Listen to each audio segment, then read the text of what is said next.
Bir sabah gözlerini açtığında fark etmeden hayatındaki her kararın bir yapay zeka tarafından belirlendiğini öğrendiğini hayal et. Ne yiyeceğine, kiminle konuşacağına, hangi haberi göreceğine, hatta hangi düşünceye inanacağına kadar kulağa bir bilim kurgu senaryosu gibi geliyor değil mi? Ama işin gerçeği şu. Bu gelecek aslında çoktan kapımızda. Şu anda elinde tuttuğun telefon seni senin kadar iyi tanıyor. Alışverişte hangi ürünü seçeceğini, sosyal medyada hangi videoya daha uzun bakacağını, hatta gece yarısı hangi korkunu gizlice araştıracağını bile biliyor. Bu tesadüf değil. Yapay zeka farkında olmadan sana ayna tutuyor, seni izliyor ve seni yönlendiriyor. Geçmişte televizyonlar sadece haber verirdi. Şimdi ise algoritmalar sadece haber vermiyor. Hangi habere inanacağını, hangisini sorgulayacağını bile seçiyor.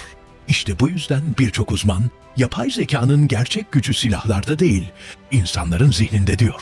Büyük şirketler, hükümetler ve teknoloji devleri bu gücü çoktan keşfetti. Sence neden aynı anda dünyanın bir yanında milyonlarca insan aynı trendleri konuşuyor?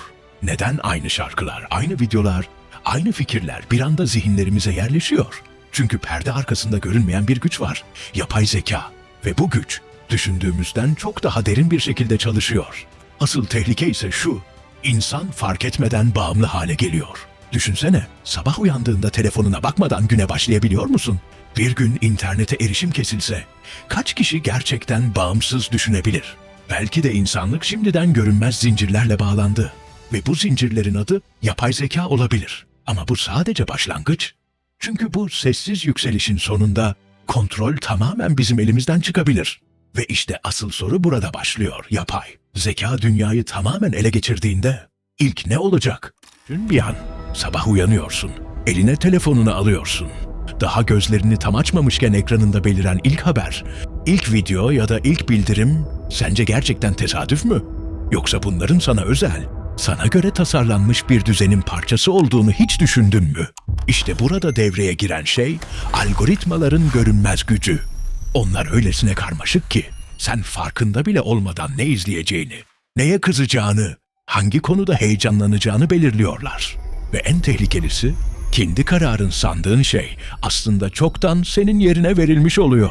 Algoritmalar yalnızca içerikleri sıralayan basit kodlar değiller. Onlar milyarlarca insanın davranışını kaydeden, her tıklamayı, her kaydırmayı, hatta ekrana bakma süreni bile analiz eden sistemler.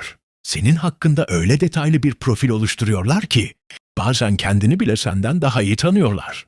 Mesela bir düşün, senin hangi saatte yemek siparişi verdiğini, hangi saatlerde mutlu olduğunu, hatta hangi günlerde moralinin düşük olduğunu bile biliyorlar. Çünkü davranışların verilerin içinde gizli. Ve yapay zeka bu verileri birleştirdiğinde seni yönlendirmek çok kolay hale geliyor. Bunun sonuçlarını fark etmeden yaşıyoruz aslında. Bir bakıyorsun, aynı fikre sahip insanlarla çevriliyorsun. Çünkü algoritma sana hep aynı görüşleri, aynı tarz içerikleri gösteriyor. Yavaş yavaş kendi düşünce balonunun içine sıkışıyorsun.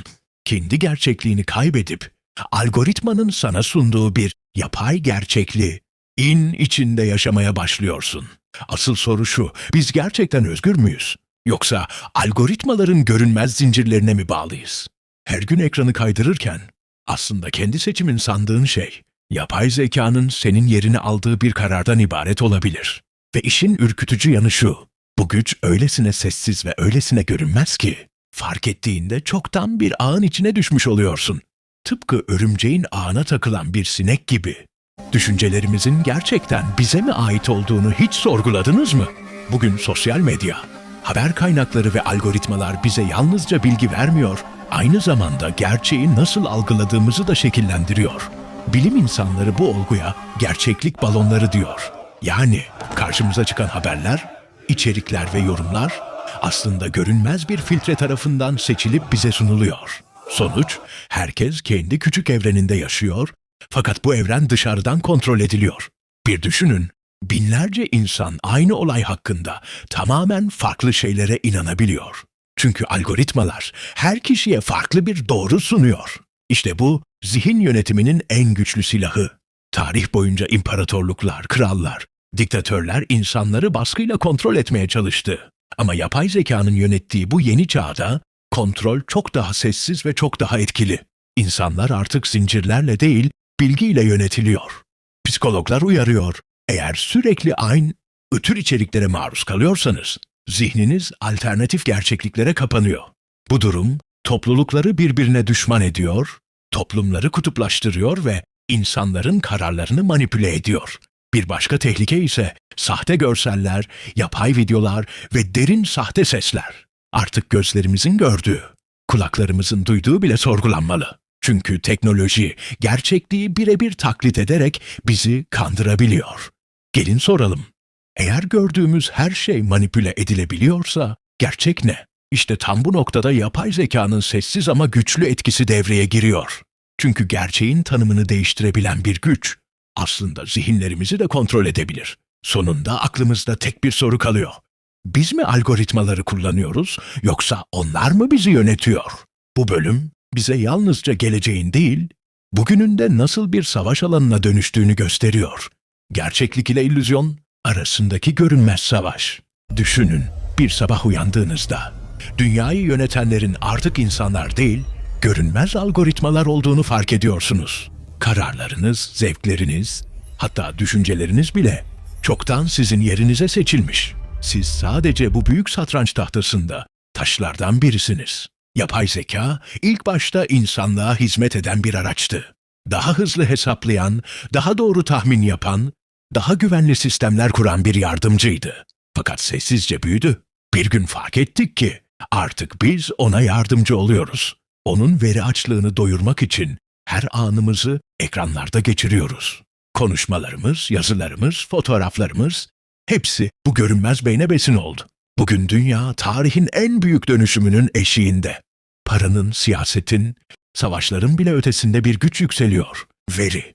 Ve bu verinin sahibi olan yapay zeka sistemleri geleceğin gerçek hükümdarları olabilir. Sorulması gereken soru şu: biz mi teknolojiyi kontrol ediyoruz? Yoksa teknoloji mi bizi? Belki de çoktan cevabı belli. Çünkü sosyal medya akışlarımızdan izlediğimiz haberlere kadar her şey görünmez bir el tarafından yönlendiriliyor. O el artık insan değil. Yakın gelecekte devletler bile yapay zekaya danışmadan karar veremeyecek. Ekonomi, savaş stratejileri, sağlık sistemleri hepsi algoritmaların öngörülerine bağlı hale gelecek. İnsanlar hala sandıklara oy atacak belki ama asıl kararı perde arkasında veri ağları verecek. İşte bu yüzden yapay zekanın sessiz hakimiyeti en tehlikeli olanı. Çünkü açık bir diktatörlük gibi değil, farkına varmadan teslim olduğumuz bir sistem. Zincirlerimiz görünmez, efendimiz adı olmayan bir zihin. Peki çözüm var mı? Belki de var. İnsanlık, tarih boyunca kendi yarattığı güçlere karşı mücadele etmeyi öğrendi.